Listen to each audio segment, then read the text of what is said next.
की बाणाचा काही इलाज झाला नाही. स्वामी माझे कुशल भजून करा, परंतु माझ्या उत्तरा म्हणली देवाला धावा केली भगवंताचा, देवा मला कुशल मारा पण मग आपल्या गर्भाचं रक्षण करा. आता गर्भाचं रक्षण करा म्हणल्यावर आईला जिवंत धुवून लागेल का नाही? नाही. आता एक माणूस होता दृष्टांत सुचला म्हणून सांगत, एक माणूस होता आंधळा. आंधळा तो भजन करू लागला. आता चांगल्याला बायका भेटला, आंधळ्याला कुठं भेटा. मग ते भजन करू लागला, ते प्रसन्न झाले आणि गरिबीनं गाण द्या. गरिबीनं गाण गेला होता, भजन केला, देव प्रसन्न झाले. काय वर मागायचं माग, पण आंधळा देऊच्या. देव म्हणे मपला नातू सोन्याच्या शिहाना सानावर बसल्याला मी पाहावा. आता सोन्याची हजार गरीबाला राहील का? याचंच लग्न नाही झालं तर नातू कसं होईल? तुम्ही देवाला याचं लग्न करणं आलं, लग्न केल्यानंतर त्याला मुलगा झाला पाहिजे, मुलाला मुलगा झाला पाहिजे आणि ते सोन्याची हजार बसला पाहिजे. एका वारात 3 कामे असं कोणी केलं? सत्यवान सावित्रीनं केलं. आता पुढे आले आता सत्यवान सावित्री.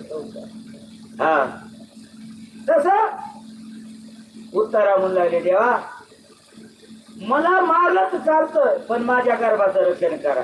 गर्भाचं रक्षण हिला जेवण आलं ना, माझ्या गर्भाला धक्का पोहोचून देऊ नका भगवंता. आणि तिचं कवच ऐकता भक्तवत्सल भगवान समजून चुकले. देवाला कळलं, देवाला काय न सांगता तुम्हा कळो येते अंतर इशी शंभर पुरी हा न घे. देवाला तेच कळतं बरं का, अंतर्यामी भगवान परमात्मा. भगवान परमात्मा पुढे धावली आवाज गेला आणि भगवान परमात्मा धावत आले. सुदर्शन चक्र सोडलं आणि उत्तरेच्या गर्भाचं रक्षण करतो. आज थांबेनेच पांडवचा वंश नाश करण्याचा ब्रह्मास्त्र केला आहे आणि ते ब्रह्मास्त्र सोडल्याने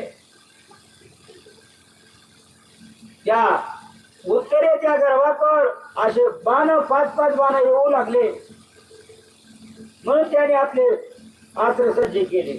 पांडवाला वाटलं अजून त्याला वाटलं आता काय करावं, ते सजे झाले. पण तिथं काय चाललं, शक्तिमान भगवान कृष्णाने आपल्या अन्य प्रेमी भक्तावर संग्राले पाहून आपल्या सुदर्शन चक्राने त्याचं रक्षण केलं. कोणाच्या? उत्तरेच्या गर्भात. योगेश्वर कृष्ण सर्व प्राण्याच्या हृदयात आत्मरूपाने विराजमान आहे. भगवान परमात्मा सगळ्या त्या आपल्या सूक्ष्म रूपाना आपल्या सगळ्याच्या हृदयात भगवान परमात्मा आहे. श्रीमंत कसं चाले शरीर कोणाची असते आणि पूर्ण बोलवते हरिविने. हे शरीर चालणार कोणी आहे का नाही? आपण चालतो का? जो भगवान परमात्मा चालतो पण सूक्ष्म रूपाना आणि प्रगट रूपाना वेगळा. जसं लाकडात अग्नी सूक्ष्म रूपाने आहे. लाकडात अग्नी तुम्हाला अनुभव घेऊन पाहतात. पिंपळाचं लाकूड आणि खैराचं लाकूड. पहिले लोक येत, योगी लोक, साधू लोक यज्ञ करायचं असलं पिंपळाचं खैराचं लाकूड असं घासायचं, एक अग्नी करत अग्नी आणि ते यज्ञ प्रजित यज्ञ त्यांचे काय यज्ञ विचार केलं. मग लाकडात अग्नी आहे पण सूक्ष्म रूपाने आहे. दुधात तूप आहे पण सूक्ष्म रूपात दिसतं का आपल्याला? नाही का? मग हाय पण दिसत नाही. कसं आपल्या सगळ्याच्या ठिकाणी जीव आहे. गीतेच्या 15व्या अध्यायात सांगितलेले मम वंश जीव लोके जीवभूत सनातन हा मन श्रेष्ठ आणि इंद्रियाने परपुष्टाने करीत. आपण देवाचे अंश आहे पण आपण भटकत आलो इकडं त्या मिठाच्या खड्यासारखं रगडा लागलो. मिठाचा खडा कसा रगडी त्याच्यात तसं आपण या संसारात रगडा लागलो. अंश काय पाण्याचा आहे तसं आपण सगळे देवाचे अंश आहे आणि या संसाराकडे ममान झालो बरं का. देवे दिला ते भजना गोमटा योग्य हे देवाना आपल्याला फक्त भजना करता द्या. कारण आपण 84 लक्ष येऊन फिरत आलोय. आजकाल ते नाही आपण जीवाला मरण नाही. आपला जीव आहे का सगळ्याचा, याला मरण नाही.